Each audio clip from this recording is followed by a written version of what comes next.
শিব শব্দের অর্থটা কি? আমাদের কাছে তো শিব একজন দেবতা, যিনি অন্যান্য প্রায় সমস্ত দেবতার থেকেই কুৎসিত পোশাক পরিচ্ছদ পরে থাকেন। শিব ঠাকুর ছাড়া অন্য সব দেবতার পোশাক আর শিব ঠাকুরের পোশাক একেবারে আকাশ পাতাল তফাৎ, তাই না? অন্যান্য দেবতার গায়ে কি সুন্দর সোনার গয়না, মোটা মোটা সোনার গয়না দেখা যায়, আর শিব ঠাকুরের গয়নাগুলো কি? এক একটা সাপ, ছোট ছোট সাপ এই হাতে জড়িয়ে আছে, গলায় জড়িয়ে আছে, সারা গায়ে সাপের অলংকার। আর সাপ ছাড়া আরো যদি কোনো অলংকার থাকে সে আবার আরো ভয়ঙ্কর, হাড়ের মালা। এমনি আমরা হাড় জোড় ভয় পাই, তারপর আবার হাড়ের মালা শিব ঠাকুরের অলংকার। তবে তার মধ্যে কিছু প্রাকৃতিক উপাদান দিয়েও শিবের অলংকার তৈরি হয়েছে, যেমন রুদ্রাক্ষ মালা, সেটাও প্রাকৃতিক, গাছের একটি ফলের বীজ আছে রুদ্রাক্ষ। তাহলে আমরা অন্যান্য দেবতার যে বসন ভূষণ দেখি, সেই তুলনায় শিব ঠাকুরের বসন ভূষণ খুবই অন্তত প্রশংসনীয় নয়। কারণ সাপের অলংকার আর হাড়ের অলংকার, তারপর আবার বাঘ ছাল গায়ে। আমরা তো শিব ঠাকুরের যে ধ্যান মন্ত্র পাই তার মধ্যে তো ওইরকমই বর্ণনা আছে। যারা ব্রাহ্মণ ঠাকুর মশাই আছেন, পুজো করেন, তারা কিন্তু প্রত্যেক পুজোতেই শিব ঠাকুরের ধ্যান মন্ত্র পাঠ করে।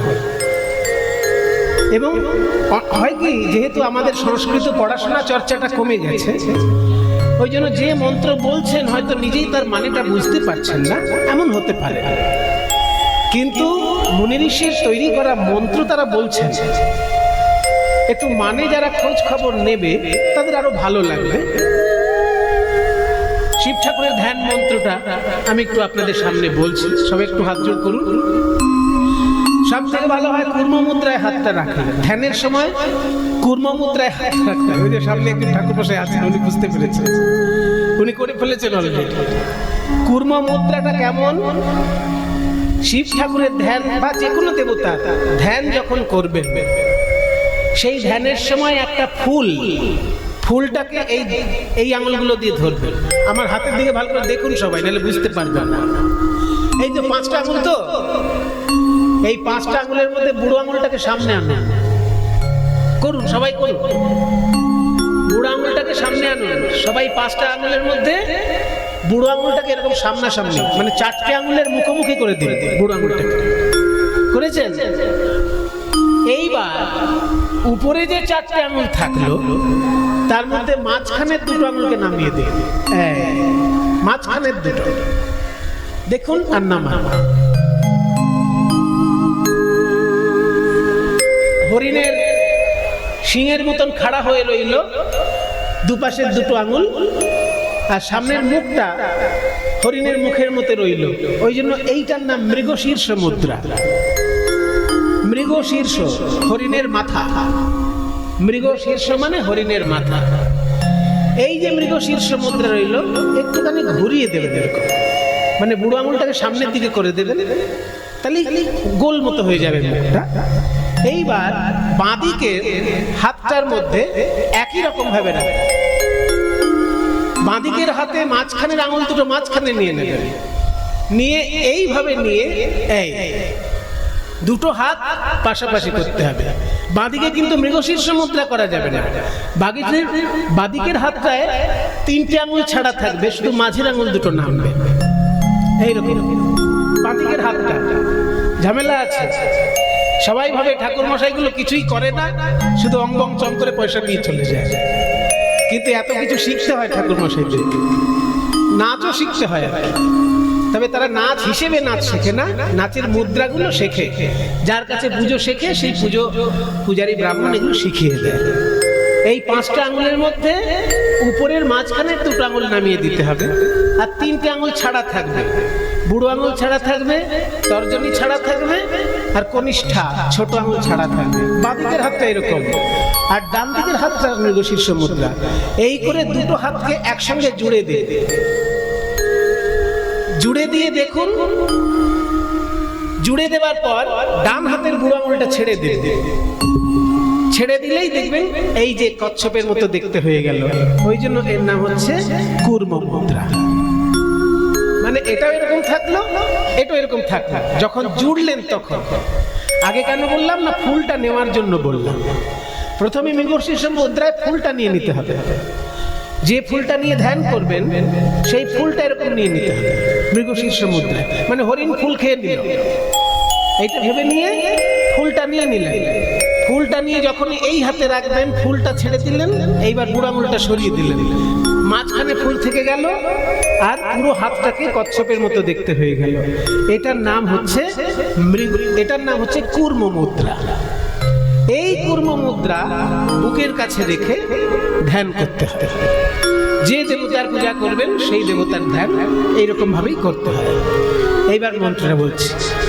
ওম ধ্যায়েৎ নিত্যং মহেশং রজতগিরিনিভং চারুচন্দ্রাবতংশং রত্নাকল্পোজ্জ্বলাঙ্গং পরশুমৃগবরাভীতিহস্तं প্রসন্नं পদ্মাসীनं समन्तसुतममरगणैः व्याघ्रकृतिर्वसानं विश्वाद्यं विश्वबीजं निखिलभयहरं पञ्चवक्त्रं त्रिनेत्रम्। ओम नमः शिवाय, ओम नमः शिवाय। এই বলার পর ওই ফুলটা নিজের মাথায় রাখতে হবে। ধ্যান করে এই ফুলটা কিন্তু ঠাকুরকে দিয়ে দেওয়া যাবে না, ফুলটা নিজের মাথায় রাখতে হবে। কেন? এই ধ্যান করলাম মানে আমি আমার শরীরের মধ্যে দেবতাকে চিন্তা করে নিলাম। এবার আমার হৃদয় আসনটায় আলো করে বসলেন আমার দেবতা। তারপরে নিজের শরীরের সমস্ত কিছু পূজার উপকরণ মনে করে দেবতাকে নিবেদন করতে হবে। নিজের শরীরের ভেতর যা যা আছে সব দেবতাকে নিবেদন করতে হবে পূজার উপকরণ মনে করে। এতে আত্মসমর্পণ হয়ে গেল। তারপরে আবার ফুলটা নিতে হবে, ওই যে মাথায় রাখা ছিল ওই ফুলটাকে আবার ওই একই কায়দায় তুলে নিয়ে আবার ওই রকম ভাবে কচ্ছপের মতন হাতটাকে করে আবার ওইখানে হৃদয়ে ধরে আর একবার ধ্যান মন্ত্রটা বলতে হবে। এবার তুমি তালে বলি ওম ওম নমঃ শিবায়। একটু বসেন ওম নমঃ শিবায়, ওম নমঃ শিবায়, ওম নমঃ শিবায়, ওম নমঃ শিবায়, ওম নমঃ শিবায়, ওম নমঃ শিবায়, ওম নমঃ শিবায়,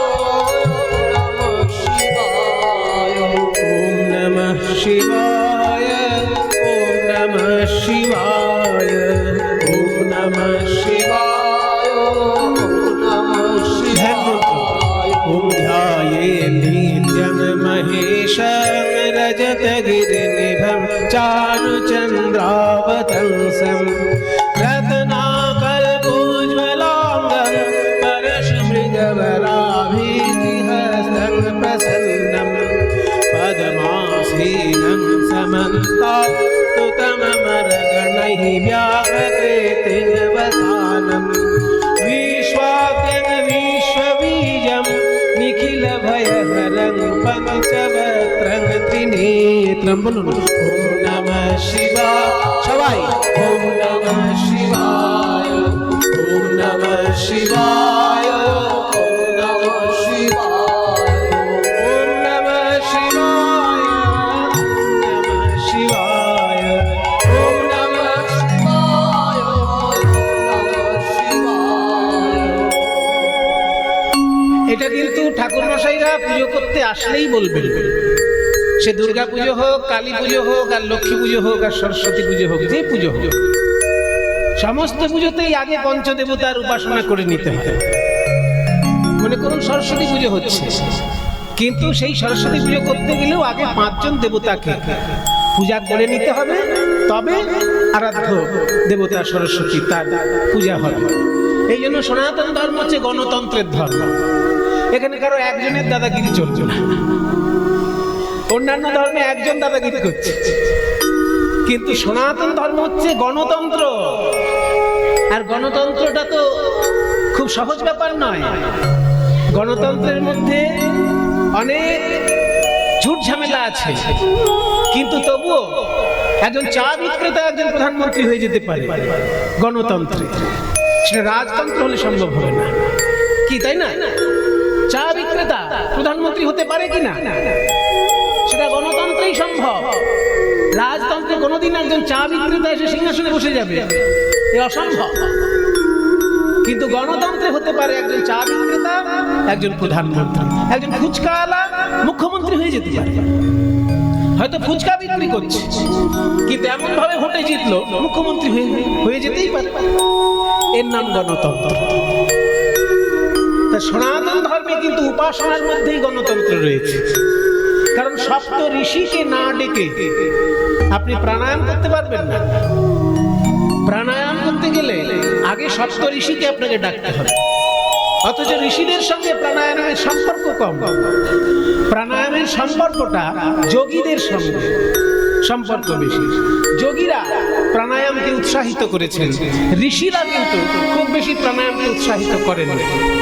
কিন্তু তবুও প্রাণায়াম করতে গেলে আগে সপ্ত ঋষিকে স্মরণ করতে হবে, তবে আপনি প্রাণায়াম করবেন। তার মানে গণতন্ত্র। একজন ঋষিকে ডাকলে হচ্ছে না, সপ্ত ঋষি 7 জনই গুরুত্বপূর্ণ। তেমনি যে কোনো পুজো করতে গেলে পঞ্চদেবতা আগে উপাসনা করতে হয়, 5 জনই গুরুত্বপূর্ণ। আপনার এই হাতের 5খানা আঙুল, আপনি একটাকে একেবারে তেল ঘি মাখিয়ে খুব সুন্দর করে দিলেন, আর 4টেই ফালতু, মানে কিছুই তার যত্ন করলেন না, তাহলে কি হাতটা ঠিক থাকবে? হাতে যদি 5টা আঙুল থাকে, 5টা আঙুলকেই সমানভাবে আপনি একটার শুধু নখ কাটলেন আর 4টের নখ কাটলেন না, তাহলে অবস্থাটা কি হবে? অভদ্র দেখাবে কিনা? ভদ্র দেখাতে গেলে আপনার 5টা আঙুলেরই নখ কাটতে হবে। ঠিক তেমনি গণতন্ত্র হচ্ছে সনাতন ধর্ম। সারা পৃথিবীর লোক অবাক হয়ে যায় এই সব তত্ত্ব কথা শুনলে।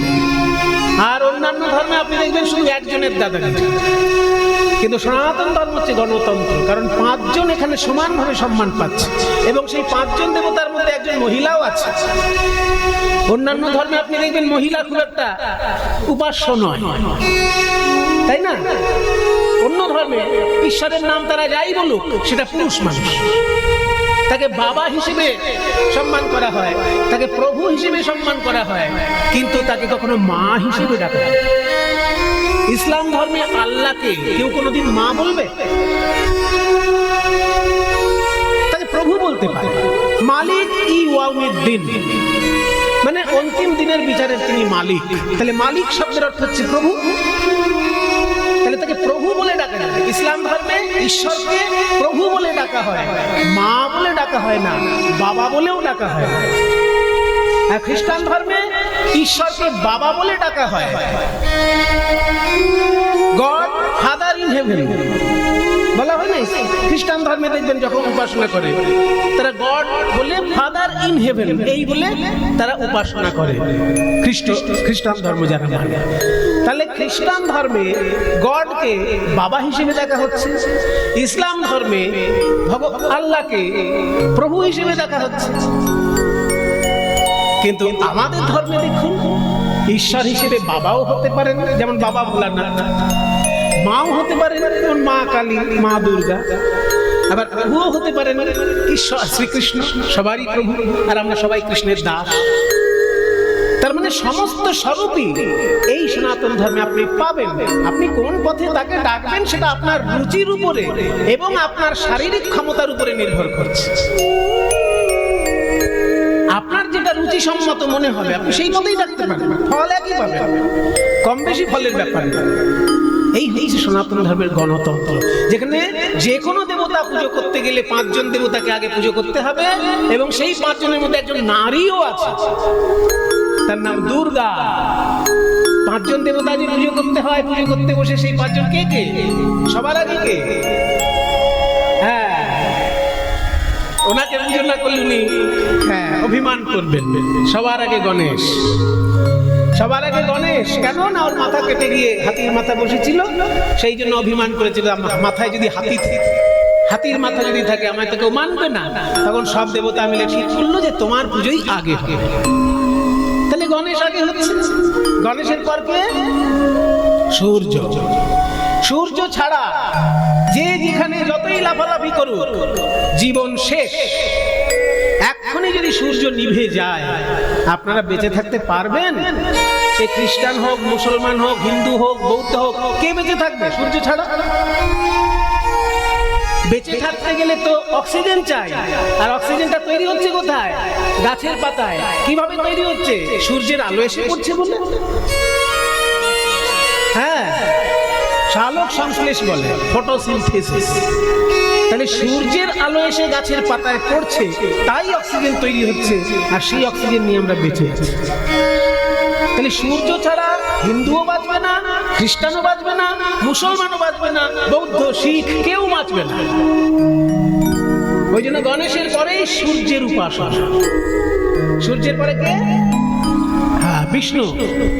বিষ্ণু নারায়ণ। কেন না সূর্যেরই রূপ হচ্ছে নারায়ণ।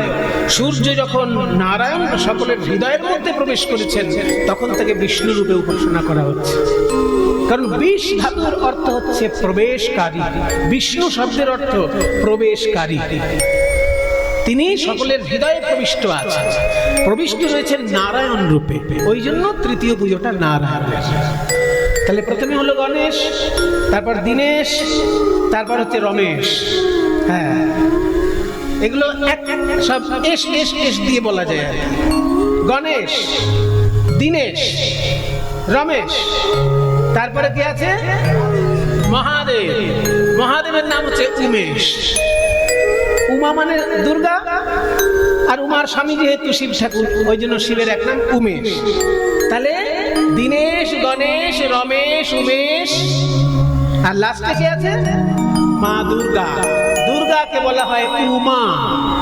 ওই জন্য পঞ্চদেবতার নাম সহজে মুখস্থ রাখতে গেলে এইভাবে বলতে হয়: গণেশ, দীনেশ, রমেশ, উমেশ, উমা। ছোট্টর মধ্যে হয়ে যাবে পাঁচজন দেবতার নাম: গণেশ, দীনেশ, রমেশ, উমেশ, উমা। পাঁচজন দেবতার নাম সংক্ষেপে, মানে অনুপ্রাস অলঙ্কার যুক্ত শব্দ হয়ে গেল। অনুপ্রাস অলঙ্কার হয়ে গেল না? গণেশ, দীনেশ, রমেশ, উমেশ, উমা। উমা লাস্টে উমেশ আর উমা এই দুটো সন্ধি করে ও চলে এলো। তাহলে গণেশ, দীনেশ, রমেশ, উমেশ, উমা, এই হচ্ছে পঞ্চদেবতা। তাহলে গণতন্ত্র হচ্ছে পরিষ্কার গণতন্ত্র। এমন নয় যে মেয়ে মানুষকে বাদ দিয়ে শুধু পুরুষ মানুষের গণতন্ত্র চলছে, তা নয়। দেবতার মধ্যেও যে গণতন্ত্র, সেখানেও রয়েছে একজন নারী, দুর্গা। তাহলে শিব ঠাকুরকে যে পুজো করা হচ্ছে, এই শিব ঠাকুর ধ্যান যেটা বললাম তার মানেটা একটু বলে দিই। কারণ পুজো করতে গেলে তো আর মানে বলার সুযোগ থাকে না, ওই কীর্তনের আসলে মানে বলার সুযোগ থাকে। ওম ধ্যায়ে নিত্যম মানে নিত্য ধ্যান করা উচিত। ধ্যায়ে মানে নিত্য ধ্যান করা উচিত। নিত্যম মানে রোজ, নিত্য ধ্যান করা উচিত, পার্মানেন্টলি। ধ্যায়ে নিত্যম মহেশম। মহেশ মানে শিব ঠাকুর। ধ্যায়ে নিত্যং মহেশম। তারপর কি? রজত গিরি নিভম। রজত মানে রূপ, গিরি মানে পর্বত, নিভম মানে মতন, রূপর পর্বতের মতো। শিব ঠাকুর যখন সারা গায়ে সাদা ছাই মেখে বসে আছেন, দেখে মনে হচ্ছে যেন রূপর একটা পর্বত। ধ্যায়ে নিত্যং মহেশম রজত গিরি নিভম। তারপর চারু চন্দ্রাবতংশম। চারু মানে সুন্দর, চন্দ্র মানে চাঁদ, অবতংশ মানে মাথার অলঙ্কার। তাহলে সুন্দর একটি চাঁদ, অলঙ্কার যাহার, মাথায় অলঙ্কার হিসেবে তার এক টুকরো চাঁদ রয়েছে। ধ্যায়ে নিত্যং মহেশং রজত গিরি নিভং চারু চন্দ্রাবতংশম। এবার প্রার্থনা কল্পোজ্জ্বলাঙ্গম, রত্নের আকল্পের মতো দেখতে তার উজ্জ্বল অঙ্গ। মানে শিব ঠাকুরের অঙ্গটি এত সুন্দর, দেখে মনে হচ্ছে যেন একটা রত্নের উজ্জ্বল আয়না। আয়নার সামনে যেমন নিজেকে দেখা যায়, আয়না এত উজ্জ্বল, তেমনি শিব ঠাকুর যেন একটা রত্নের আয়না, এত উজ্জ্বল তার অঙ্গ। রত্নাকল্পোজ্জ্বলাঙ্গম পরশু মৃগবরাভীতি হস্তং প্রসন্নম। তার চারটি হাতে চারটি জিনিস রয়েছে। কি কি? পরশু মৃগ বর অভীতি। চারটে হাতে চার রকমের বিষয়। কি কি? পরশু, পরশু মানে এক রকমের অস্ত্র। কুঠা, কুঠারকে পরশু বলা হয়। পরশু মানে কুঠার। মৃগ, ওই যে বললাম মৃগশীর্ষ, মৃগশীর্ষ মুদ্রা। এই যে হাতটাকে এরকম করে দিলেই হরিণের মাথার মতো দেখতে হবে। শিব ঠাকুরের চারটে হাতের মধ্যে একটা হাত এরকম থাকে, মৃগশীর্ষ মুদ্রা। পরশ মৃগ বর, বর আর একটা হাতে হচ্ছে বর মুদ্রা, মানে আঙুলগুলো সোজা করে সমান হাতটা, বর মুদ্রা বলে একে। যা চাইবে তাই পাবে, বর দিলাম। ওই বর দেওয়ার জন্য সবসময় হাতটি তার এরকম সোজা রয়েছে। পরশু মৃগ বরাভীতি, অভীতি। বর মুদ্রা হচ্ছে এই চারটি আঙুল, তার মধ্যে অনামিকার গোড়ায় বুড়ো আঙুলটা থাকবে, এটা হচ্ছে বর মুদ্রা। আর অভয় মুদ্রা হচ্ছে পাঁচটা আঙুলই যখন সমান থাকবে। অভয় আর বর এই দু রকমের মুদ্রা আছে হাতে। অভয় মুদ্রা হচ্ছে পাঁচটা আঙুলই যখন সমান, তোমাদের ভয় নেই আমি আছি, এইটা বোঝানোর জন্য পাঁচটা আঙুল সমান, এইটা হচ্ছে অভয় মুদ্রা। আর বর মুদ্রা আশীর্বাদ করার জন্য যে মুদ্রা, সেটা হচ্ছে বুড়ো আঙুলটাকে অনামিকার গোড়ায় ঠেকাতে হবে, এইরকম আশীর্বাদ করার মুদ্রা। তাহলে শিব ঠাকুরের চারটে হাতে চারটে মুদ্রা। একটা হচ্ছে পরশু মুদ্রা মানে কুঠারের মুদ্রা, আর একটা হচ্ছে মৃগশীর্ষ মুদ্রা, আর একটা হচ্ছে বর মুদ্রা মানে আশীর্বাদের মুদ্রা, আর একটা হচ্ছে অভয় মুদ্রা, পাঁচটা আঙুলি সমান। এই চারটি হাতে চারটি স্বরূপে তিনি বিরাজ করছেন। পরশ মৃগবরাভীতি হস্তং প্রসন্নম, তিনি সবসময় প্রসন্ন রয়েছেন। পদ্মাসীনং সমন্তাৎ স্তুতমমরগণৈ। তাহলে কি হলো এরপর? ওম ধ্যায়ে নিত্যং মহেশং রজতগিরিনিভং চারুচন্দ্রাবতং রত্নাকল্পোজ্জ্বলাঙ্গম পরশু মৃগবরাভীতি হস্তং প্রসন্নম পদ্মাসীনং সমন্তাৎ স্তুতম। পদ্মাসীনম মানে পদ্মাসনে তিনি বসে আছেন। পদ্মাসন আপনারা জানেন, ছোটবেলায় যখন ব্যায়াম শিখেছেন, সব থেকে সহজ আসন পদ্মাসন, কিন্তু ধ্যান করতে গেলে ওই আসনটাই লাগে। পদ্মাসীনম সমন্তাৎ, সমন্তাৎ মানে চারিদিক থেকে। এই যে আপনারা যেমন চারিদিক থেকে আমার দিকে মুখ করে বসে আছেন, এই চারিদিক থেকে, এইটা সংস্কৃতে বলা হয় সমন্তাৎ। পদ্মাসীনং সমন্তাৎ, সমন্তাৎ মানে চারিদিক থেকে। স্তুতম অমরগণৈ, দেবতাগণ চারিদিক থেকে তাকে স্তব করছে।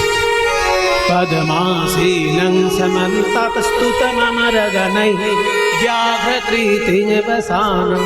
বাঘের ছাল যার অঙ্গে বস্ত্র হয়ে শোভা পাচ্ছে। পদ্মাসীনং সমন্তাৎ স্তুতম অমরগণৈ ব্যাঘ্রকৃতিং বসানম। বিশ্বদ্যম, বিশ্বের তিনি আদি। বিশ্বরূপম, তিনি আবার বিশ্বরূপে প্রকাশিত। নিখিল ভয়হরম, সমস্ত ভয় তিনি হরণ করেন। পঞ্চবক্ত্রম, পাঁচটি তার মুখ, চারদিকে চারটে আর উপরের দিকে একটা। চারদিকে চারটে মুখ আছে আর উপরের দিকে একটা। এমন নয় যে এরকম পাঁচখানা মুখ সাইডে সব, তা না, চারদিকে চারখানা মুখ আর উপরের দিকে একটা মুখ। পঞ্চবক্ত্রম ত্রিনেত্রম, আর প্রতি মাথায় তিনটে করে তার নয়ন রয়েছে। এই যে শিব ঠাকুরের ধ্যান আমরা দেখলাম, সেখানে পরিষ্কার বলেই দিল যে সাদা রজতগিরিনিভম মানে পর্বত একেবারে যেন রূপোর পর্বতের মতো দেখতে। ছাই মেঘে তিনি এমন ভাবে বসে আছেন রূপোর পর্বতের মতো দেখতে লাগছে। আবার তার বস্ত্র হিসেবে বলা হলো বাঘের ছাল। তাহলে এই যে বাঘের ছাল, এই যে তার হাড়ের মালা, সাপের মালা, কিন্তু তার নামের মানেটা যদি আপনারা জানেন তাহলে দেখবেন ওই রূপের দিকে, ওই বস্ত্রালঙ্কারের দিকে আপনাদের নয়ন যাবে না। শিব শব্দের অর্থ কি? শিব মানেটা কি? সত্যম শিবম সুন্দরম, এই কথা কত শুনেছেন? সে একটা আধুনিক গান ছিল না, 3টি মন্ত্র নিয়ে যাদের জীবন, সত্যম শিবম সুন্দরম, আছে না একটা গান? তাহলে সত্যম শিবম সুন্দরম, শিব মানে কি তাহলে?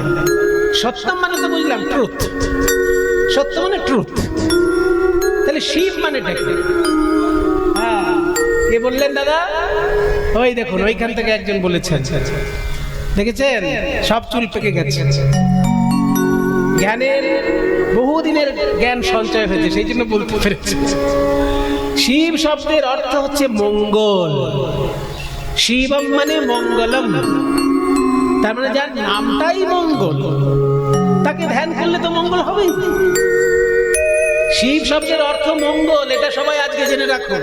আজকে আপনাদের কীর্তন শুনতে আসার এইটাই মানে 1 নম্বর লাভ। যারা এতদিন জানতেন না তারা মুখস্থ করে নেন যে শিব মানে হচ্ছে মঙ্গল, অর্থাৎ মঙ্গলময় কর্ম করতে হবে, মঙ্গলময় চিন্তা করতে হবে, মঙ্গলময় জীবন অতিবাহিত করতে হবে। তা না হলে শিব ঠাকুরকে পুজো করে কিন্তু আপনার কোনো লাভ হবে না। আপনি শিব ঠাকুরের পুজো করছেন মানেই আপনি অপরের মঙ্গল চিন্তা করবেন, নিজেরও মঙ্গল চিন্তা করবেন। আপনি শিব ঠাকুরের পূজারী অথচ আপনি একজনের অমঙ্গল চিন্তা করছেন, তাহলে কিন্তু আপনি শিব ঠাকুরের পূজারী হতে পারলেন না। আমরা যখন পূজা করি, শিব ঠাকুরের মূর্তি পূজা খুব কম করি। যেটা আমরা করি সেটা হচ্ছে শিবলিঙ্গ পূজা। কিন্তু এই লিঙ্গ পূজাটা আমরা কেন করি, এইটা আমাদের একটু সংক্ষেপে জেনে নেওয়া দরকার। কারণ যারা শাস্ত্র খুব বেশি পড়াশোনা করেন না আর যারা বিধর্মী, এই দুই প্রকৃতির লোক এই শিবলিঙ্গ পূজাটাকে নিয়ে অনেক সময় রসিকতা, নিন্দা, বিদ্রুপ এইসবগুলো করে। আসলে তাদের জ্ঞানের অভাব, সেটা একটু আর বলার অপেক্ষা রাখে না। যে কোনো ধর্মে যখন কিছু উপাসনার জায়গায় রাখা হচ্ছে, জানতে হবে তার কোনো আধ্যাত্মিক অর্থ আছে। তা নাহলে শুধু ছেলে খেলার জন্য কেউ অন্তত উপাসনার বিষয়ে করে তোলে না কোনো জিনিস। তবে আমাদের কাছে সবসময় সব বিষয়টা পরিষ্কার থাকে না। লিঙ্গ শব্দের অর্থটা, অনেক জিনিস আমাদের কাছে শব্দটাই পরিষ্কার নয়, সেই জন্য আমরা বুঝি না। আমরা লিঙ্গ শব্দের যেটা মানে বুঝি সেটা কিন্তু আসল মানে নয়। একটা সাধারণ মানুষকে যদি জিজ্ঞাসা করা হয় যে লিঙ্গ মানে কি, সঙ্গে সঙ্গে সে উত্তর দেবে যে পুরুষের জননেন্দ্রিয়। এইটা তো সহজ উত্তর, যে পুরুষ মানুষের জননেন্দ্রিয় হচ্ছে লিঙ্গ। এটা যে কোনো লোক উত্তর দেবে, বা উত্তর দেবার সময় একটু মুচকি হাসি হাসবে, ভালো কথা। কিন্তু সে আসল মানেটাই জানল না। লিঙ্গ শব্দের অর্থ হচ্ছে চিহ্ন, এইটা জেনে রাখা। পুংলিঙ্গ আর স্ত্রীলিঙ্গ। তাহলে স্ত্রীর ক্ষেত্রে আমরা লিঙ্গ শব্দটা কেন বলি? ক্লীবলিঙ্গ, সেক্ষেত্রে লিঙ্গ শব্দটা কেন বলছি?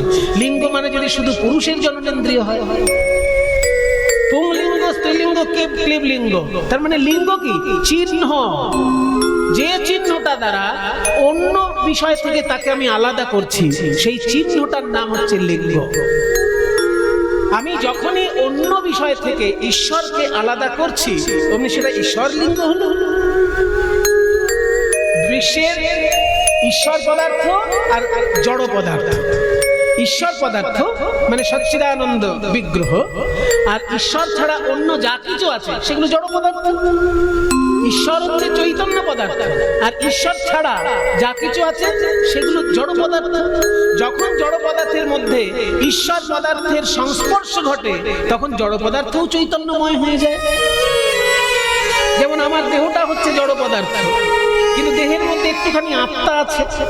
ঈশ্বর পদার্থ হচ্ছে আত্মা, সেটা যখনই দেহের সঙ্গে যুক্ত হয়ে গেল অমনি আমি একটা জ্যান্ত মানুষ। আর যেই আমার দেহ থেকে ঈশ্বর পদার্থটা বাদ চলে যাবে অমনি আমি একটা পচা গলা মরদেহ হয়ে যাব। মুসলমান হওয়া খ্রিস্টান হলে তার স্থান হবে কবরে, আর হিন্দু হলে তার স্থান হবে চিতায়।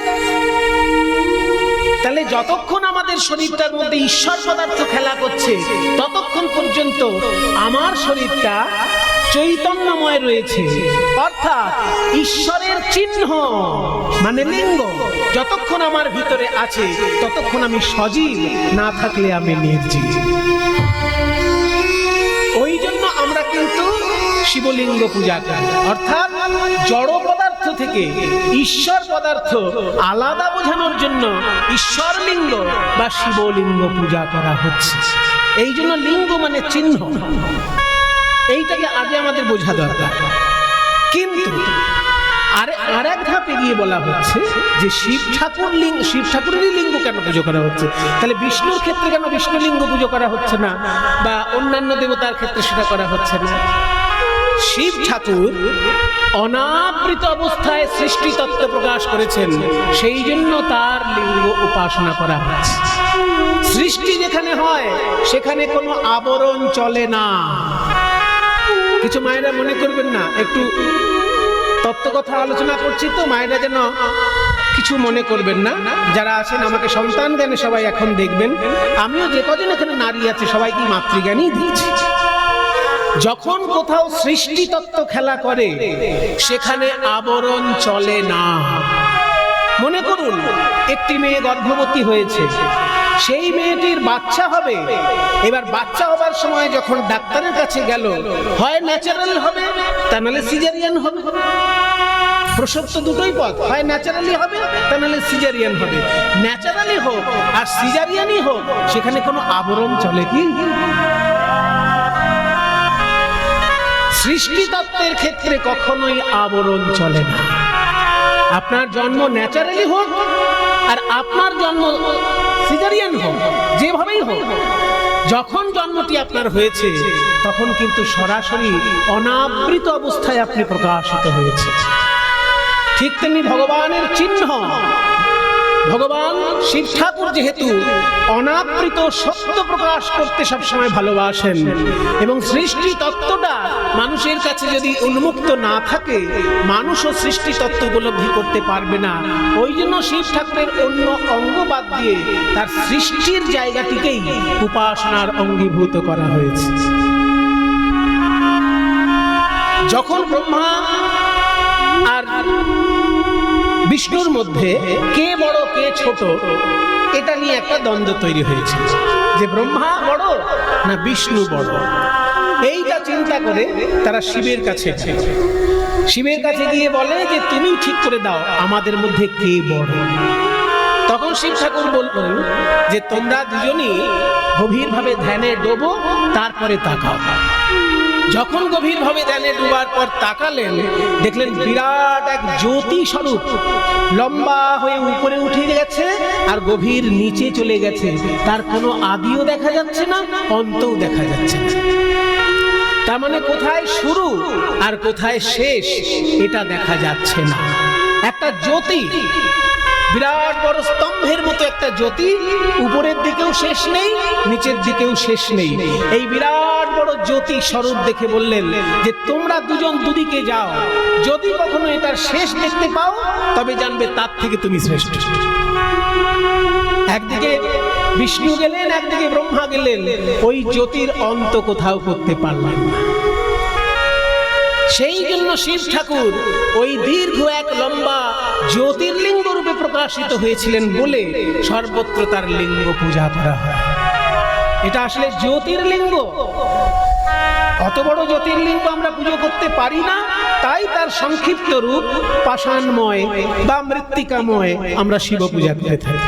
কোথাও শিব মাটি দিয়েও শিবলিঙ্গ পুজো করা হয়, যেখানে যেখানে বাড়ি গৃহ প্রতিষ্ঠা হয়, গৃহপ্রবেশ হয় বা কোনো শান্তি কর্ম হয়, সেখানে দেখবেন মাটির শিবলিঙ্গ তৈরি করে পুজো করা হয়। তাহলে আমরা যেটা তৈরি করছি সেটা তো জ্যোতির্লিঙ্গ নয়, কিন্তু জ্যোতির্লিঙ্গের বিকল্প তৈরি করে আমরা পূজা করছি। পূজাটা করছি জ্যোতির্লিঙ্গকেই, সামনে রেখেছি আমাদের কাছে একটা প্রতীক। সেই প্রতীকটা আমাদের পাথরেরও হতে পারে, সেই প্রতীকটা স্ফটিকেরও হতে পারে, সেই প্রতীকটা সোনা, রূপো, পিতল এবং মাটি, যে কোনো কিছু দিয়ে হতে পারে। তাই আসলে আমরা পুজো করছি জ্যোতির্লিঙ্গকে, যে জ্যোতির শুরুও নেই শেষও নেই, সেই মহা জ্যোতির্লিঙ্গ হচ্ছে শিব ঠাকুর। আর সেই জ্যোতির্লিঙ্গ ভারতবর্ষে 12টি জায়গায় পূজিত হয়। ভগবান যখন সৃষ্টির অনাবরণ প্রকাশ করেছেন, সেই স্বরূপটাকে পূজা করা হয় শিবলিঙ্গ পূজার মধ্য দিয়ে। এই তত্ত্বটা যদি আমাদের মাথায় না থাকে, তাহলে কিন্তু আমরা ঠিক ঠিক উত্তর দিতে পারবো না। আশা করি এইবার আপনাদেরকে কেউ প্রশ্ন করলে আপনারা বলতে পারবেন যে ভাই, আমরা কোনো পুরুষ মানুষের জননেন্দ্রিয় পুজো করি না, আমরা সৃষ্টি তত্ত্বটাকে পুজো করছি। কারণ ঈশ্বরের দ্বারাই এই সৃষ্টি তত্ত্ব পৃথিবীতে এসেছে। ঈশ্বর নিজে অনাবৃত সৃষ্টি তত্ত্ব প্রকাশ করেছিলেন। যখন জগতে সৃষ্টি হয়েছিল তখন কোনো কাপড় ছিল না, তখন কোনো প্যান্ট ছিল না, তখন কোনো লুঙ্গি ছিল না, ধুতি ছিল না। সৃষ্টি তত্ত্ব সবসময় অনাবৃত, এখনো তার প্রমাণ। যখন কোথাও কারো জন্ম হয়, অনাবৃত থাকে জায়গাটা। তাই ঈশ্বর সৃষ্টিতত্ত্ব রূপে প্রকাশিত হয়েছেন বলেই তার জ্যোতির্ময় লিঙ্গটাকে উপাসনা করা হয়। জ্যোতির্লিঙ্গ হাতের কাছে পাওয়া যায় না, তাই পাথরের শিবলিঙ্গ বা মাটির শিবলিঙ্গ বা ধাতুময় শিবলিঙ্গ আমরা পূজা করছি। এই জ্যোতির্ময় স্বরূপে শিব ঠাকুর ভারতবর্ষে 12টি জায়গায় পূজা গ্রহণ করে। যদিও অনন্ত শিব মন্দির সারা ভারতবর্ষে রয়েছে, কিন্তু 12টি জায়গায় শিব ঠাকুরের বিশেষ বিশেষ উপলব্ধি হয়েছে। আমাদের অনেক ভাগ্য ভালো, যখন দেশ ভাগাভাগি হয়ে গেছিল, ভাগ্যি সেই 12টি শিবলিঙ্গের একটাও ভারতবর্ষের বাইরে পড়ে, তাই না বাবা? 51 পীঠের অনেকগুলো পেট কিন্তু ভারতের বাইরে পড়ে গেছে। 51 পীঠ, মায়ের যে সতীপীঠ 51টি পীঠ, তার মধ্যে অনেকগুলো পীঠ বাংলাদেশে পড়ে গেছে। এবার বাংলাদেশে কজনের যাওয়ার সুযোগ হবে? আর যা ঝামেলা বাংলাদেশের মাঝে মাঝে হয়, কে জানে? কাজেই বাংলাদেশে গিয়ে আপনি যে প্রত্যেকটি সতীপীঠে প্রণাম করতে পারবেন, সবসময় সেই সুযোগ নাও থাকতে পারে। আর পাকিস্তান তো আমি ছেড়েই দিলাম, সেখানে প্রাণের ভয় নিয়ে সাধারণত কেউই যেতে পারে না। যারা যায় অত্যন্ত প্রাণের ভয় নিয়ে যায়, কপাল ভালো থাকলে প্রাণ নিয়ে ফিরে আসে, তাই না? তাহলে 51 পীঠের মধ্যে বেশ কয়েকটি পীঠস্থান পাকিস্তানে পড়ে গেছে, বেশ কয়েকটি পীঠস্থান বাংলাদেশে পড়ে গেছে। কিন্তু আমাদের কপাল ভালো যে 12টি জ্যোতির্লিঙ্গের মধ্যে একটাও জ্যোতির্লিঙ্গ ভারত দেশের বাইরে পড়ে না। এটা যে আমাদের কত বড় ভাগ্য ভালো, সেটা আপনারা উপলব্ধি করলে বুঝতে পারবেন। 12টি জ্যোতির্লিঙ্গ কোথায় কোথায় পাবেন? বেশি পয়সা খরচা যদি করতে না চান, তাহলে বাংলার পাশেই রয়েছে ঝাড়খণ্ডে, আগে ঝাড়খণ্ডে গিয়ে প্রণাম করে আসুন। হ্যাঁ, ঝাড়খণ্ডে রয়েছে বৈদ্যনাথ, ওইটা হচ্ছে দ্বাদশ জ্যোতির্লিঙ্গের একটি, কিন্তু প্রথম কি ওইটি নয়। প্রথম জ্যোতির্লিঙ্গ হচ্ছে গুজরাট। গুজরাটের সোমনাথ মন্দির হচ্ছে দ্বাদশ জ্যোতির্লিঙ্গের প্রথম জ্যোতির্লিঙ্গ। শিব ঠাকুর সারা ভারত ভূমিতে 12টি জায়গায় যে আত্মপ্রকাশ করেছেন ওই জ্যোতির্ময় লিঙ্গ রূপে, সেইটার প্রথম স্থান হচ্ছে গুজরাটের সোমনাথ। কিন্তু আমাদের হাতের কাছে রয়েছে যেটা, সেটা হচ্ছে ঝাড়খণ্ড। আপনি যাবেন এখান থেকে, নিজের গাড়ি হোক যেভাবে হোক, 4-5 ঘন্টার মধ্যেই পৌঁছে যাবেন বৈদ্যনাথ, তাই না? দেওঘর, দেবগৃহ, দেবতার গৃহ বলেই দেবগৃহ বা বৈদ্যনাথ ধাম। এই হ্যাঁ দেবঘর, আর সংস্কৃতে বলা হতো দেওঘর, দেবগৃহ। দেবগৃহ, সেখান থেকে বাংলা হিন্দিতে দেবঘর, তারপরে এখন বটা ওতে পরিণত হিন্দি উচ্চারণে দেওঘর হয়ে গেছে। যাবেন, এটা দ্বাদশ জ্যোতির্লিঙ্গের এক জ্যোতির্লিঙ্গ। আরেকটু যদি পা বাড়াতে পারেন তাহলে বেনারস চলে যাবেন। বেনারসে চলে গেলেই বিশ্বনাথ মন্দিরে প্রণাম করবেন।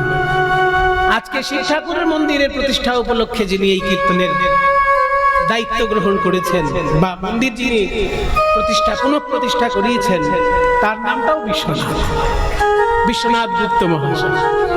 আর দ্বাদশ জ্যোতির্লিঙ্গের মধ্যে এক জ্যোতির্লিঙ্গ হচ্ছে বিশ্বনাথ। সেটা কোথায়? বেনারস। ভারতবর্ষের মধ্যে অত্যাশ্চর্য মহাতীর্থ বেনারস। কারণ এই একটি জায়গায় 5000 বছর ধরে বেদ মন্ত্রের চর্চা, সঙ্গীত চর্চা, যেমন উচ্চ শিক্ষা তেমনি উচ্চাঙ্গ সঙ্গীত, দুটো জিনিসের চর্চা সমান হয়েছে। যখন মুসলমান আক্রমণে বিভিন্ন জায়গায় মন্দির ধ্বংস করে করে মসজিদ তৈরি করা হয়েছে, সেই সময় বেনারসের শিব মন্দির ভেঙেও মসজিদ বানানো হয়েছিল, কিন্তু তবুও সেখান থেকে সংস্কৃতিকে নষ্ট করতে পারেনি। সেইখানে এখনো বেদ চর্চা এবং সঙ্গীত চর্চা একইভাবে রয়েছে। সেই জন্য ভারতবর্ষের মধ্যে বেনারস হচ্ছে এমন একটা তীর্থ যেখানে 5000 বছর ধরে একভাবে বেদ চর্চা এবং সঙ্গীত চর্চা হচ্ছে। ওই জন্য আমাদের খুব প্রণামের জায়গা, খুব শ্রদ্ধা করার জায়গা। তাহলে ঝাড়খণ্ডের পরেই উত্তরপ্রদেশের দ্বার প্রান্ত বেনারস, সেইখানে হচ্ছে দ্বাদশ জ্যোতির্লিঙ্গের আর এক জ্যোতির্লিঙ্গ হলো। আর একটু ট্রেনে করে এগিয়ে যাবেন, হিমালয়ের পাহাড়ের মধ্যে একটু ঘুরে আসবেন। পাহাড় ঘুরতে অনেক লোকের ভালো লাগে। পাহাড় দেখতে দেখতে চলে যাবেন ঋষিকেশ, যেখান থেকে পাহাড় শুরু, সেই জায়গাটি হচ্ছে ঋষিকেশ। ওই ঋষিকেশ থেকে যে পাহাড় শুরু হলো, ওই বিরাট বিরাট পাহাড়ের উপরে কেদারনাথ বিরাজ করছে। কেদারনাথের মহিমা আপনারা ইউটিউবে দেখেছেন, টিভিতে দেখেছেন। যখন হিমালয়ের বড় বড় পাহাড় ভেঙে পড়ছে মহাবন্যায়, সেই সময় কেদারনাথের মন্দিরের পেছনে কোত্থেকে এসে একটা বড় পাথর এমন ভাবে আটকে দিল যে সব ভেসে গেলেও কেদারনাথের মন্দির ভেসে যায়। এই মহামহিমা। আশেপাশে সবকিছু ভেসে ভেসে ভেঙে চুরে তছনছ, কিন্তু কেদারনাথের মন্দির রক্ষা পেল। কোত্থেকে একটা পাথর এমন ভাবে জায়গায় সেট হয়ে গেল যে সেই পাথরটার উপরে সে বন্যার আঘাত লাগলো, মন্দিরে কিছুই হলো না। আশ্চর্য। আমার সৌভাগ্য, আমি ওই কেদারনাথ দর্শন করে এসেছি, কিন্তু ওই বন্যা হবার আগে গেছিলাম। এখন নাকি একটু যাওয়াটা দুর্গম হয়ে গেছে শুনেছি, কিন্তু আমি গেছিলাম যখন বন্যা হয়ে গেছিল তার আগে। আমার জীবনে একটা সংকল্প ছিল যে 2012 সালের মধ্যে আমার যেন দ্বাদশ জ্যোতির্লিঙ্গ দর্শন সম্পূর্ণ হয়ে যায়। কারণ বুড়ো বয়সে তীর্থ হয় না।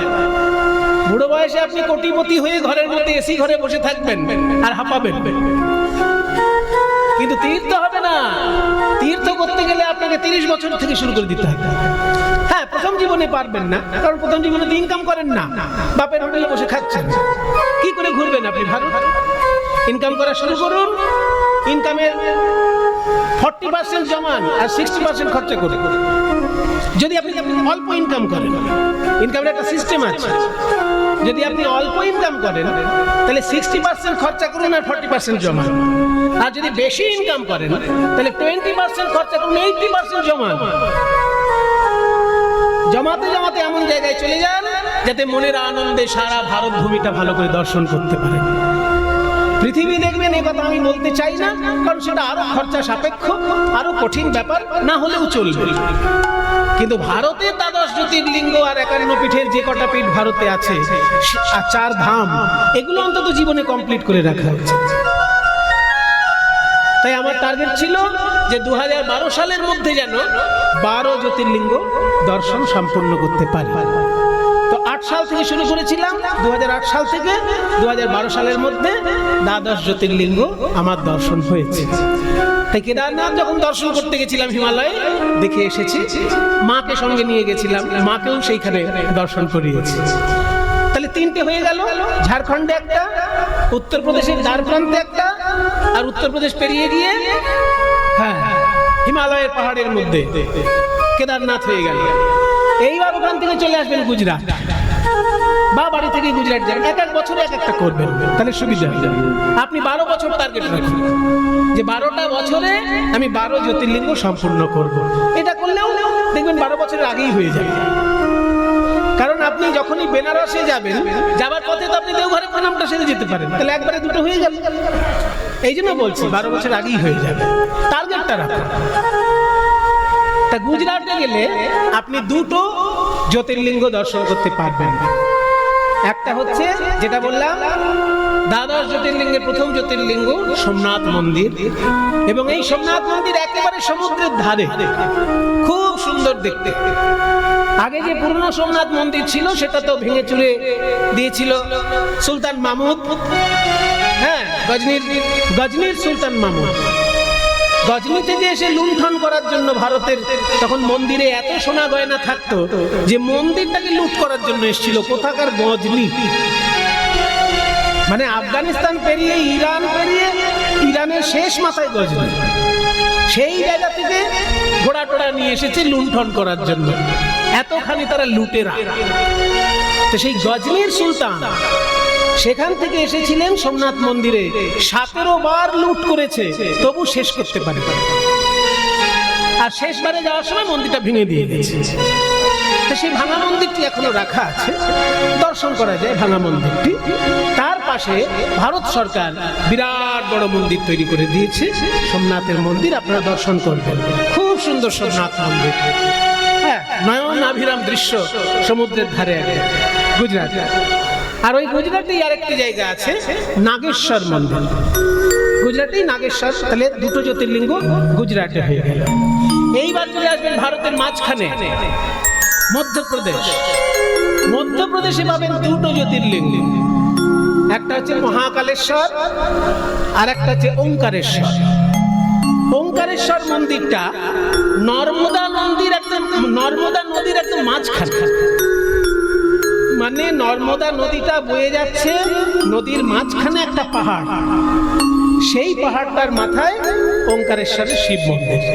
ভালো লাগবে আপনার দর্শন করতে, ভালো লাগবে। নর্মদা নদীর একদম মাঝখানে শিব ঠাকুরের মন্দির ওঙ্কারেশ্বর। আর যেটা মহাকালেশ্বর, সেইখানে একটা দর্শনীয় বিষয় আছে, চিতাভস্য দিয়ে আরতি হয় ভোর 4টের সময়। এটা কিন্তু অন্য জায়গায় অত গুরুত্বপূর্ণ নয়, ওই মহাকালেশ্বরে খুব গুরুত্বপূর্ণ। চিতাভস্য দিয়ে আরতি হয় ওখানে ভোর 4টের সময় মহাকালেশ্বর। এই দুটো মধ্যপ্রদেশে গেল। এইবার চলে আসবেন মহারাষ্ট্র। মহারাষ্ট্রের 3টে জ্যোতির্লিঙ্গ আছে। ত্র্যম্বকেশ্বর আছেন, ভীমাশঙ্কর আছেন, আর কৃষ্ণেশ্বর আছে।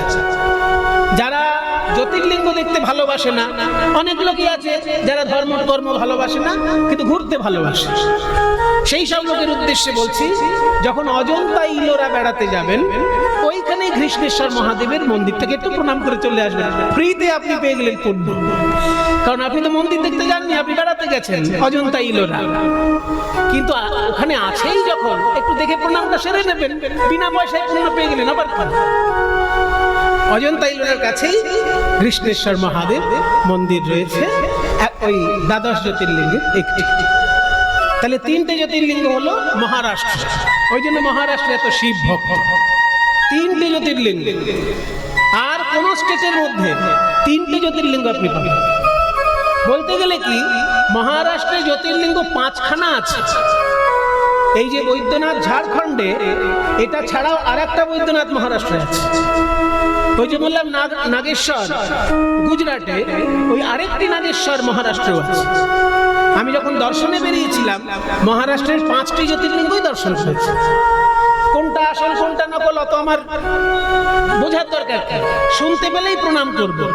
কেন না, কোনো মহাপুরুষ তো ওখানে গেছেন, তার চরণ ধুলিটা তো আমার মাথায় থাকবে। এইটা হচ্ছে লক্ষ্য। বেশি যুক্তি তর্কের জালে যাবেন না, তাহলে জীবনটা খালি খালি পার হয়ে যাবে, আনন্দ পাবেন না। আনন্দ পেতে গেলে শুনলেই প্রণাম করবেন, তাহলেই আনন্দ পাবেন। তাহলে মহারাষ্ট্রের 5টি জ্যোতির্লিঙ্গের মধ্যে 3টি প্রধান, একটা হচ্ছে বললাম ভীমাশঙ্কর, একটা ত্র্যম্বকেশ্বর, আর একটা হচ্ছে কৃষ্ণেশ্বর। এইবার আপনি ভারতের দক্ষিণ দিকে চলে যান। দক্ষিণ দিকে গেলে অন্ধ্রপ্রদেশে একটা জ্যোতির্লিঙ্গ আছে, তার নাম মল্লিকার্জুন। পাহাড়ি অঞ্চল, উপরের দিকে মন্দির, মল্লিকার্জুন শিব ঠাকুরের নাম। ওইখানে শিব ঠাকুরের রয়েছে 51 পীঠের এক পীঠও আবার ওইখানে। ওখানে আবার 51 পীঠের এক পীঠও আপনার দর্শন হয়ে যাবে। ওখানে মাতা ভ্রামরী 51 পীঠের মধ্যে এক পীঠ, ওইখানে যেখানে শিব ঠাকুর তার পাশেই 51 পীঠের এক পীঠ মায়ের মন্দির, ওইখানে প্রণাম করবেন। তাহলে একই সঙ্গে দ্বাদশ জ্যোতির্লিঙ্গের এক লিঙ্গ প্রণাম হলো, 51 পীঠের এক পীঠও প্রণাম হলো। আর ওইখানে শিব ঠাকুরের মহিমা হচ্ছে উনি সব সময় সঙ্গীত ভালোবাসেন। ওখানে সব সময় কোনো না কোনো রাগ চর্চা হচ্ছে, কোনো না কোনো রাগের চর্চা ওখানে চলছে, কারণ সঙ্গীতময় শিব ঠাকুরের উপাসনা ওই মল্লিকার্জুন। এইবার আরো দক্ষিণ দিকে যান, আরো দক্ষিণ দিকে যান, তামিলনাড়ু পেয়ে যান। তামিলনাড়ুতে হচ্ছে শেষ জ্যোতির্লিঙ্গ রামেশ্বরম। তামিলনাড়ু, যেখান থেকে রামচন্দ্র শ্রীলঙ্কায় যাওয়ার জন্য সেতু বানিয়েছিলেন, ওই জায়গাটি হচ্ছে রামেশ্বরম শিব মন্দির। এবং আশ্চর্য ব্যাপার, এই রামেশ্বরম কিন্তু একসঙ্গে বৈষ্ণব এবং শৈব তীর্থ।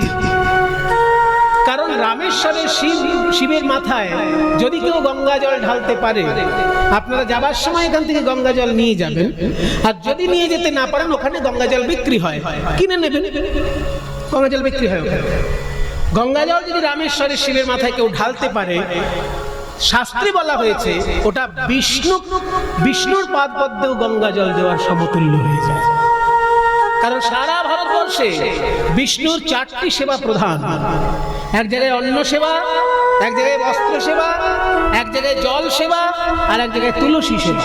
বিষ্ণু অন্ন সেবার জন্য বিখ্যাত হচ্ছে পুরীধাম, বস্ত্র সেবার জন্য বিখ্যাত হচ্ছে দ্বারকাধীশ, আর জল সেবার জন্য কিন্তু রামেশ্বর। এটা মজার ব্যাপার, বিষ্ণু উপাসনার অঙ্গ, কিন্তু বিষ্ণু মূর্তিতে পুজো করা হচ্ছে না, শিবলিঙ্গে জল ঢাললেই বিষ্ণু উপাসনা হয়ে যাচ্ছে। বিষ্ণুর উদ্দেশ্যে 4টি সেবা প্রধান: অন্ন, জল, বস্ত্র, তুলসী।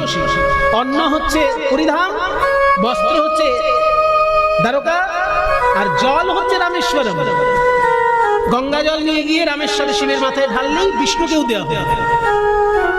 আর তুলসী সেবা হচ্ছে বদ্রীনাথ, যেখানে কেদারনাথ, ওই রাস্তাতে কিছুটা আগে বাঁদিক দিয়ে বদ্রীনাথ, ডান দিকে বদ্রীনাথ চলে গেল, আর বাঁদিকের রাস্তায় সেটা কেদারনাথ চলে গেল।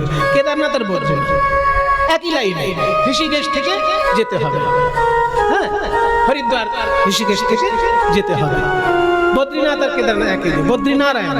তাহলে তুলসী সেবা বদ্রীনারায়ণ, জল সেবা রামেশ্বরম, অন্ন সেবা পুরীধাম, আর বস্ত্র সেবা দ্বারকা।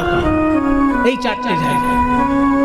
দ্বাদশ জ্যোতির্লিঙ্গের মধ্যে শেষ যেটা বললাম রামেশ্বরম, সেটাও কিন্তু একটা মানে শিবলিঙ্গ হলেও সেটা কিন্তু বিষ্ণু পূজার একই রকমের পুণ্য সেখানে লাভ হয়। আপনি শিব পূজা করলেও সেখানে বিষ্ণু সেবার পুণ্য লাভ করলেন। তাহলে দেখুন, দ্বাদশ জ্যোতির্লিঙ্গ হলো তো সম্পূর্ণ। প্রথম হচ্ছে আমাদের দিক দিয়ে হিসেবে বেড়াতে যাওয়ার সুবিধের জন্য ঝাড়খণ্ড বৈদ্যনাথ 1 নম্বর, বিশ্বনাথ 2 নম্বর, কেদারনাথ হিমালয়ে 3 নম্বর, তারপর গুজরাটে সোমনাথ আর নাগেশ্বর, কটা হলো? 5টা হলো। আর মধ্যপ্রদেশে 2টো, মহাকালেশ্বর আর ওঙ্কারেশ্বর। মহারাষ্ট্রে 3টে, ত্র্যম্বকেশ্বর, ভীমাশঙ্কর আর ঘৃষ্ণেশ্বর। হ্যাঁ হ্যাঁ, 10টা হলো। আর একটা হচ্ছে অন্ধ্রপ্রদেশ মল্লিকার্জুন, আর একটা হচ্ছে তামিলনাড়ু রামেশ্বরম। এই হচ্ছে দ্বাদশ জ্যোতির্লিঙ্গ। জীবনে অন্তত চেষ্টা করবেন সম্পূর্ণ দর্শন করার। আর আমি 12 সালের মধ্যেই দর্শন করতে পেরেছি, এইটুকু। মাকে সঙ্গে নিয়ে অনেক জায়গায় গেছি, মাকে সব জায়গায় দেখাতে পারিনি, কিন্তু অনেকটাই মাকে দর্শন করাতে পেরেছি। সবাই মিলে একবার বলুন, শিব ঠাকুর কি নমঃ পার্বতী পতে হর হর মহাদেব। আমি বলবো নমঃ পার্বতী পতে, আর আপনারা বলবেন হর হর মহাদেব। 3বার বলুন, ও নমঃ পার্বতী পতে হর হর মহাদেব। জোরে বলুন, শক্তি লাভ হবে। ওম নমঃ পার্বতী পতে হর হর মহাদেব। ওম নমঃ পার্বতী পতে হর হর মহাদেব। তাহলে সবাই মিলে আমরা শিব ঠাকুরকে প্রণাম করব। কেন না, শিব শব্দের অর্থই মঙ্গল। ভগবান মঙ্গলময়, তিনি আমার মঙ্গল করবেন, আমার আশেপাশে সবার মঙ্গল করবেন। তার উপাসনা করে জগতের মঙ্গল চিন্তা করব। আজ আজকে মহাপ্রভুর ভাবটি কি না, পূর্বলীলা চিন্তা করে তিনি প্রাণনাথ প্রাণনাথ বলে কেঁদে কেঁদে মাটিতে গড়াচ্ছেন। কাঁদে আর রজনী পোহায় পোহায় গো, কাঁদিয়া রজনী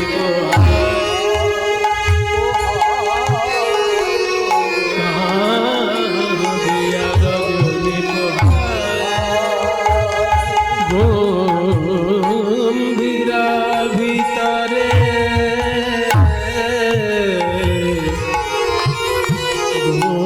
গম্ভীরা ভিতরে গোরা গোরা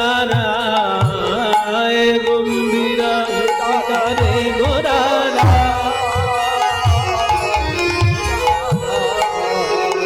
দিয়া রজনী পোহায় পোহায় পোহায় পোহায় কাঁদিয়া। বৃন্দাবনের ললিতা বিশাখা কলিযুগে মহাপ্রভুর দুই বন্ধু রূপে জন্মগ্রহণ করেছেন, স্বরূপ দামোদর আর রামানন্দ রায়। স্বরূপের গলায় ধরি গলায় ধরি প্রভুর দু নয়নে বহে বারি।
আসিল না কেন শ্যামরায় শ্যামরায় গো, কাঁদিয়া রজনী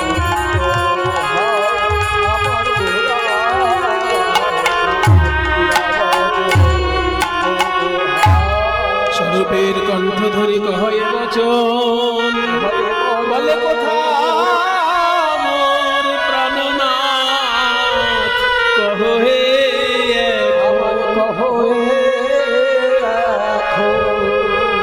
স্বরূপের সঙ্গে কথা বলতে বলতে কাঁদছেন পূর্বের ভাবে প্রভাবিত হয়ে।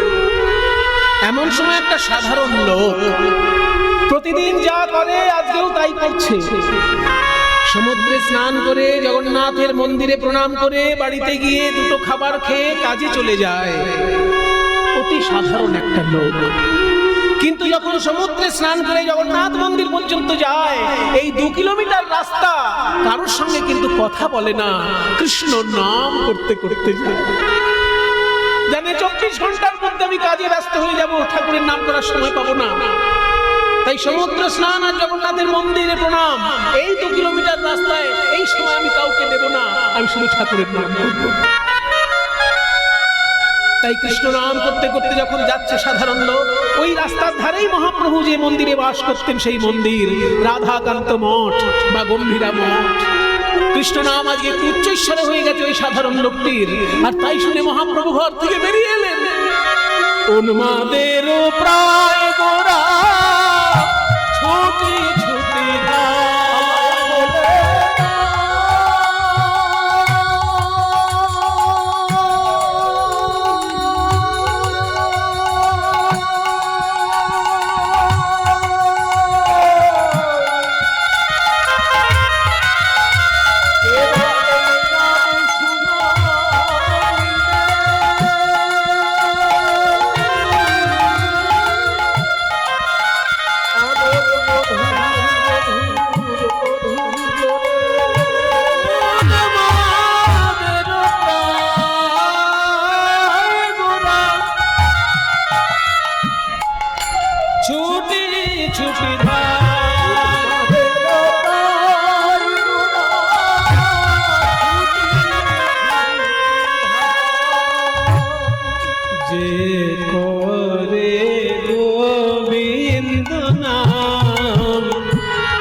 একটি সাধারণ লোক কৃষ্ণ নাম করছে, আর মহাপ্রভু যেহেতু দুর্বলীলার ভাবে ভাবিত উন্মাদের মতো ছুটতে ছুটতে এসে তার চরণে আছাড় খেয়ে পড়েছে। আর সাধারণ লোকটি কেঁদে উঠে বলছে, প্রভু আমাকে ছেড়ে দিন, আমাকে ছেড়ে দিন প্রভু, আমি কোনো ভক্ত নই, খুব সাধারণ লোক, বেশি শাস্ত্র আমি জানি না, শুধু জানি জগন্নাথ হচ্ছেন স্বয়ং কৃষ্ণ, আর লোকে বলে আপনি সেই কৃষ্ণের কলিযুগের অবতার, আপনি যদি আমার পায়ে পড়েন আমার যে নরকেও জায়গা হবে না প্রভু। গৌরসুন্দর বলছেন, না ভাই, তুমি যখন কৃষ্ণ নাম করছো তুমি আমাকে বলে দিতে পারবে আমার কৃষ্ণ কোথায়? জানো যদি আমায় বলে দাও,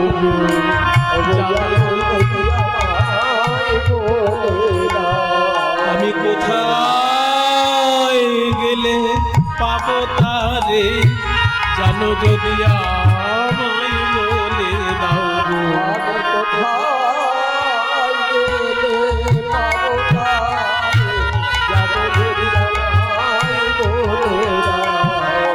আমি কোথায় গেলে পাবো তারে, যার নাম শুনাই আমায় পাগল কইলে, কোথায়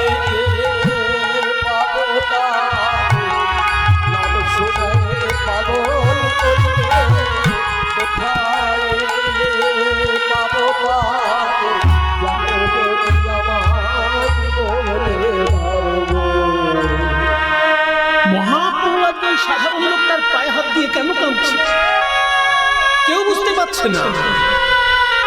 শেষকালে বাসুদেব ঘোষকে সবাই ধরে, বাসুদেব তুমি একটু বলে দাও।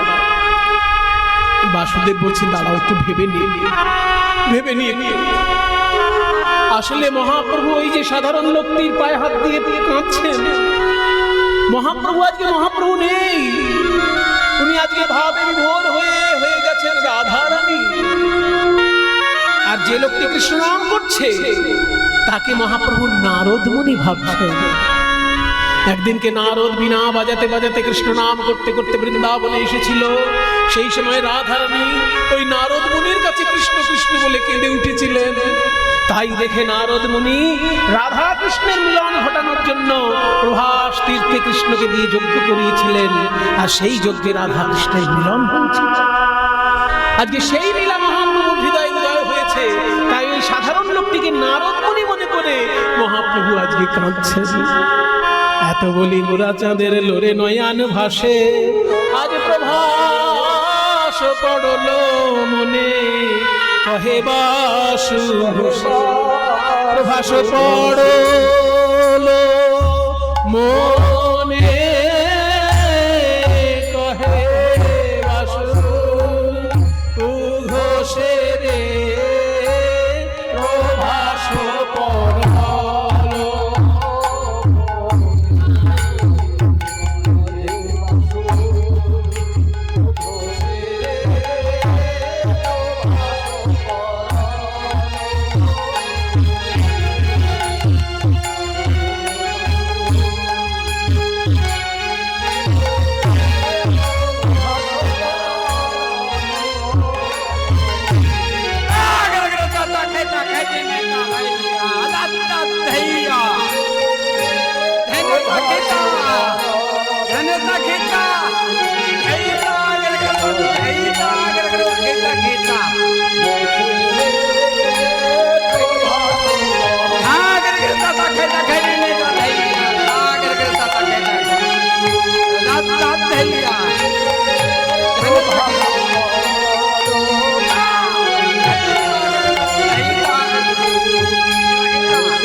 সবাই মিলে একবার বৃন্দাবনে যাই।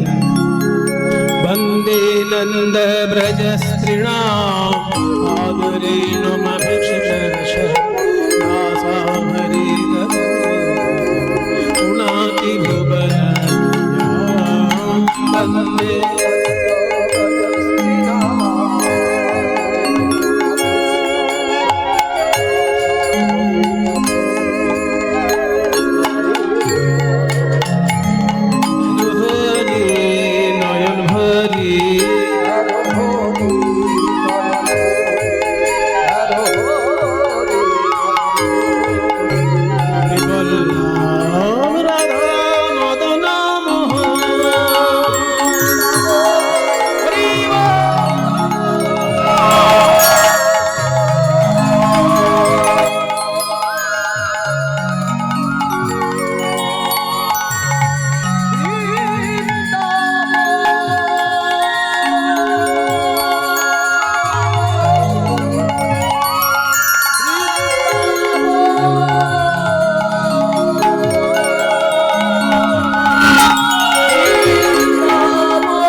কিন্তু আজকের বৃন্দাবন আনন্দময় নয়, আজকের বৃন্দাবন বিরহময়।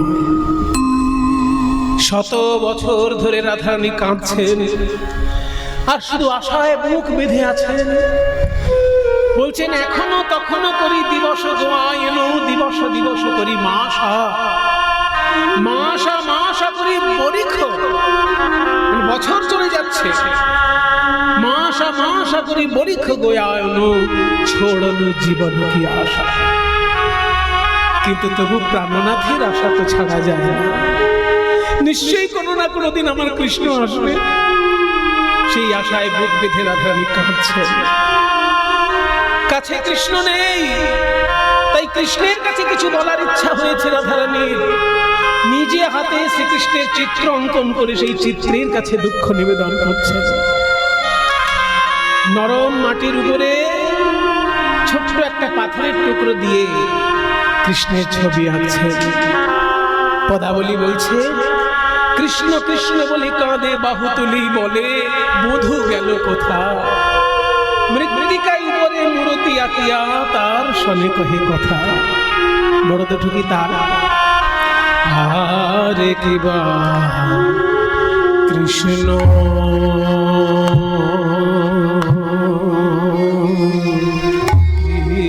কৃষ্ণ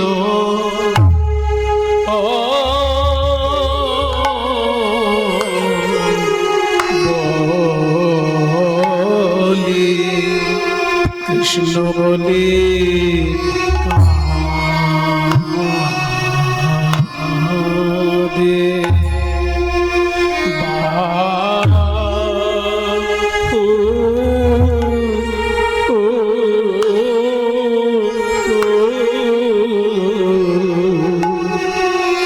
বাহু তুলি বলে আমার প্রাণ বোধ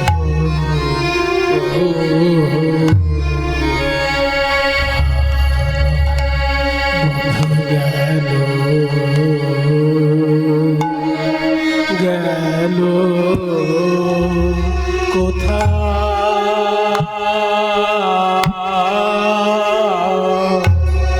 সখীরে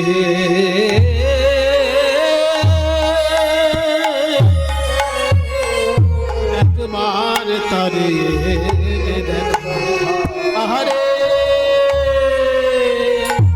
মৃত্তিকা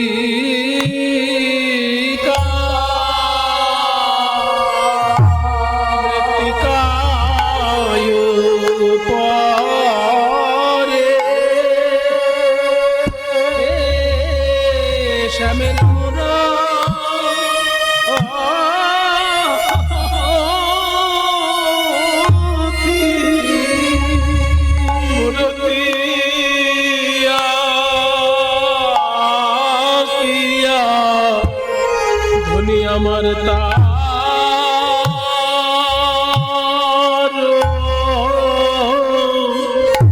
শনি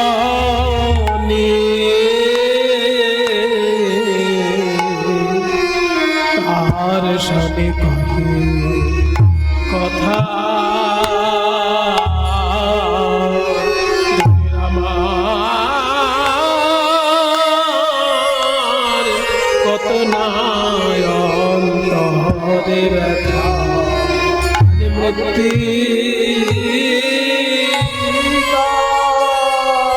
মৃত্তিকায় উপরে শ্যামের মূর্তি আঁকিয়া রায় ধ্বনি বলে পরাণ মধু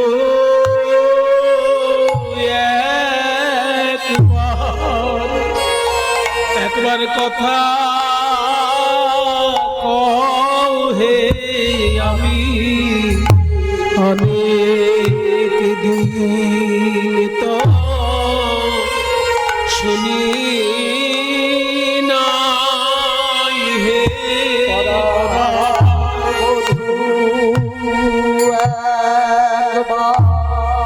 একবার কথা আমি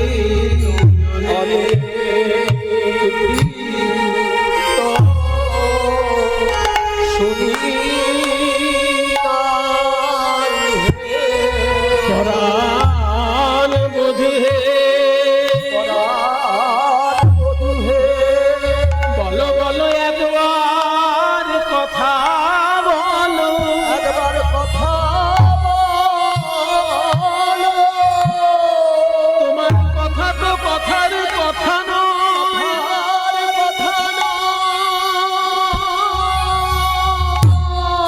তোমার কথা হলো ব্যথা জুড়ানো কথা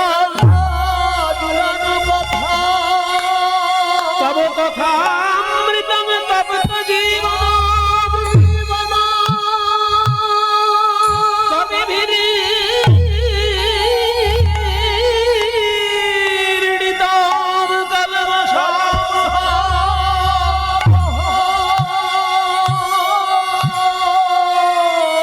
এই যে শ্রবণ মঙ্গল শ্রবণ মঙ্গল শুনলেই মঙ্গল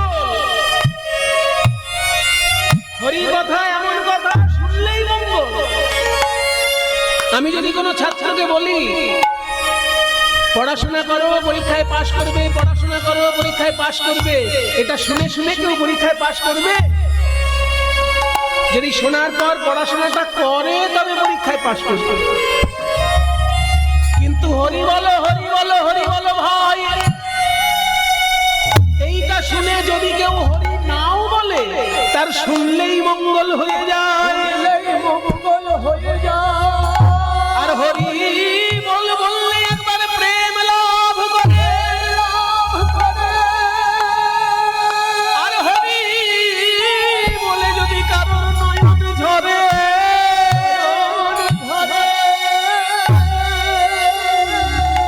তাহলে অন্তকালে সে গোবিন্দের রাঙা চরণ পায়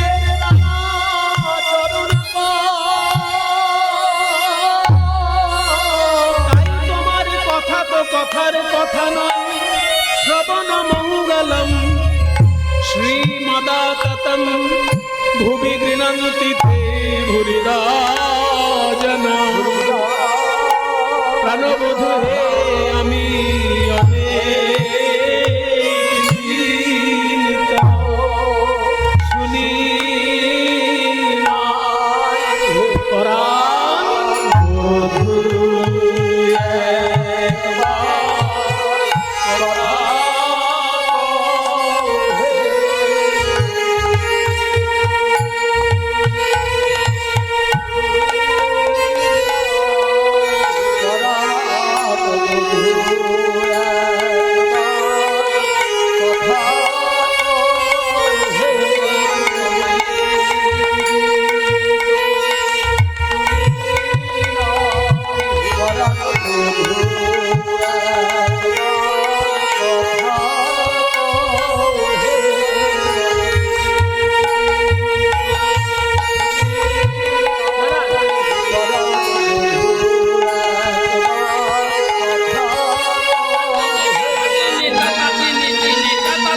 তাতিনি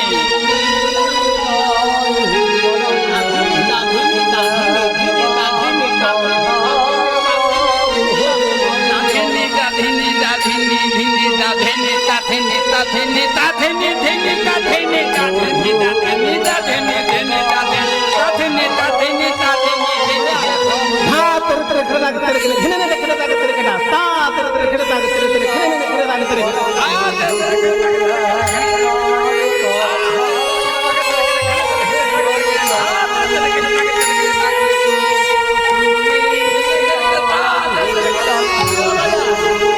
बाजा बाजा दाधे धा तेरे खड़े दाग दाधे धा तेरे खड़े ताथे धा तेरे ताथे धा तेरे खड़े दाग दाधे धा तेरे खड़े दाधे धा तेरे खड़े दाग ताथे धा तेरे ताथे धा तेरे दाग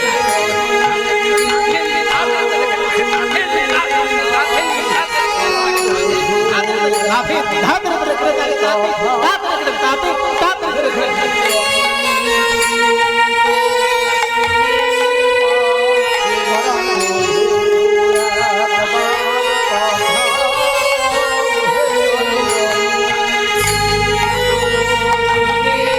এবার ছাড়া ওম জাত হে নে রজাত চাঁদ ছে নে তা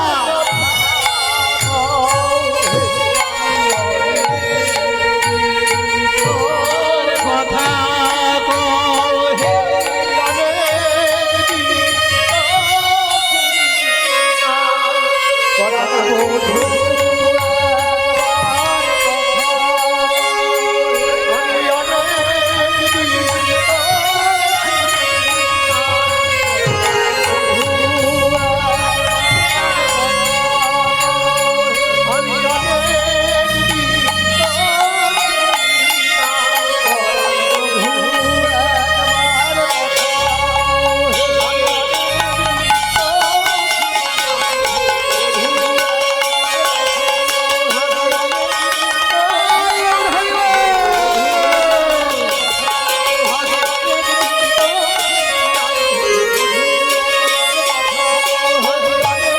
তো শুনি নাই রে